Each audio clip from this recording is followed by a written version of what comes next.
Kami dari Prodi Sejarah Universitas Insan Budi Utomo Malang. Oke, baik teman-teman, sebelum kita masuk ke videonya, di sini alangkah baiknya kami memperkenalkan diri kami terlebih dahulu. Saya Athanasius Elmas dengan NIM 048.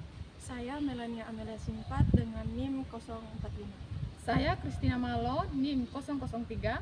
Saya Sony Pekuali dengan NIM 035. Oke teman-teman, di sini kami akan membahas tentang berburu dan meramu tingkat sederhana. Oke teman-teman, di sini kita simak video berikut ini.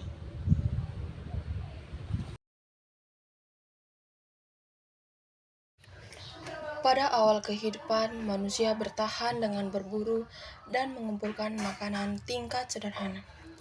Pada masa ini, manusia hidup berdampingan bersama hewan dan tumbuhan secara terbuka dan bebas.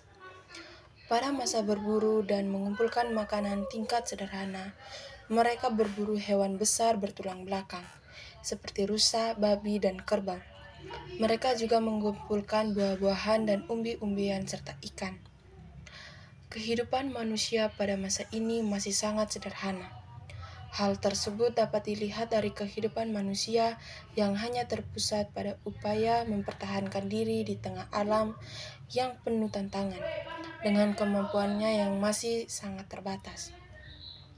Ciri-ciri manusia masa berburu dan mengumpulkan makanan. Yang pertama, masyarakatnya bersifat nomaden. Mereka yang hidup menggembara, pindah dari tempat yang satu ke tempat yang lain. Yang kedua, hidup dalam kelompok-kelompok kecil. Yang ketiga, memenuhi kebutuhan dengan berburu dan mengumpulkan makanan yang ada di sekitar. Kegiatan berburu yang dilakukan sebagai pemburu binatang dan penangkap ikan. Di samping itu, mereka juga mengumpulkan makanan, misalnya ubi-ubian, buah-buahan, dan daun-daunan. Yang keempat, peralatan yang digunakan masih bersifat kasar yang terbuat dari batu, di atas kayu, dan tulang. pada masa berburu dan mengumpulkan makanan tingkat sederhana di berbagai bidang sebagai berikut. Keadaan lingkungan. Untuk menghindari dari panas, hujan, dan bahaya hewan buas, manusia berburu dan mengumpulkan makanan akan tinggal di dalam gua atau membuat sarang di atas pohon. Mereka juga akan mencari lokasi yang dekat dengan aliran sungai di tepi danau atau pantai. Manusia pada masa ini mendapatkan bahan makanan secara langsung dari alam, baik dengan berburu maupun mengambil hasil alam. Kehidupan zaman praaksara. Kehidupan ekonomi. Kehidupan manusia pada masa berburu dan mengumpulkan makanan tingkat sederhana masih sangat bergantung pada alam.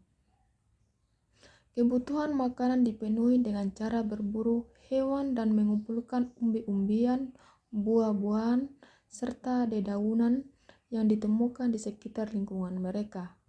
Jika sumber makanan di sekitar tempat mereka menipis atau sudah habis, mereka berpindah ke tempat lain. Kehidupan sosial pada masa ini manusia menjalankan kehidupannya dengan berpindah-pindah atau tidak menetap. Manusia pada masa berburu dan mengumpulkan makanan tingkat sederhana hidup secara berkelompok yang tersusun dari keluarga-keluarga kecil. Anggota kelompok laki-laki melakukan perburuan, sementara kelompok perempuan mengumpulkan makanan dari tumbuh-tumbuhan serta hewan-hewan kecil.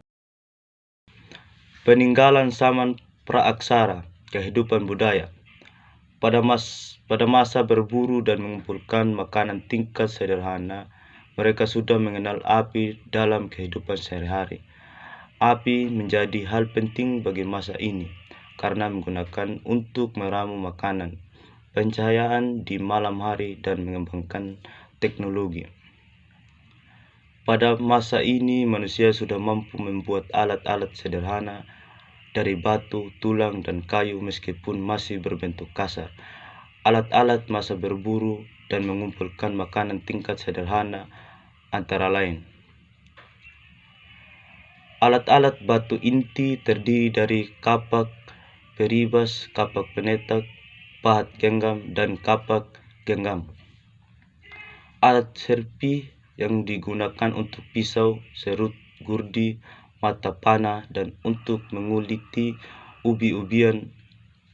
Alat serpi dibuat dengan cara memukul bongkahan batu menjadi pecah-pecahan kecil yang berbentuk segitiga, trapesium atau setengah bulat. Alat ini tidak dikerjakan lebih lanjut dan digunakan untuk alat pemotong, gurdi, atau penusuk. Alat serpi ada yang dikerjakan lagi menjadi mata, panah, dan ujung tombak. Alat dari tulang, belulang, atau tanduk. Kehidupan manusia purba di Indonesia pada zaman prasejarah. Pada zaman ini, sejarah arkeologis disebut dengan zaman Paleolitikum.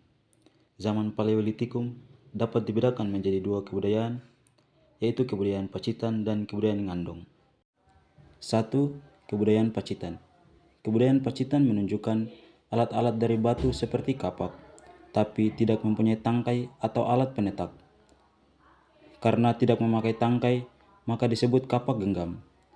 Kapak genggam selain ditemukan di Pacitan, juga ditemukan di Sukabumi dan Ciamis, Jawa Barat, Parigi dan Gombong, Jawa Tengah, Bengkulu dan Lahat, Sumatera Selatan, Awang Bangkal, Kalimantan Selatan, Kabenge, Sulawesi Selatan, serta Flores. Selain kapak genggam, juga dikenal jenis lain, yakni alat serpi. Alat serpi ini digunakan untuk menguliti binatang buruan, mengiris daging, dan memotong umbi-umbian. Alat ini banyak ditemukan di Jawa, Sulawesi Selatan, dan Sumatera Selatan. Di Indonesia. 1. Kebudayaan Ngandong. Kebudayaan Ngandong banyak ditemukan alat dari tulang. Alat-alat dari tulang dibentuk tajam karena digunakan untuk mengorek umbi-umbian. Selain itu, ada juga yang disebut flex atau alat-alat kecil yang dibuat dari batu yang indah. Alat-alat dari tulang, semacam alat penusuk seperti belati dan tanduk rusa, banyak ditemukan terutama di Gua Sampung, Ponorogo.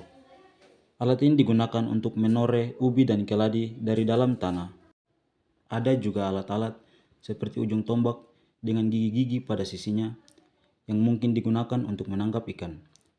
Di Ngandong juga ditemukan alat-alat kecil yang dinamakan flek yang terbuat dari batu indah seperti kalsedon.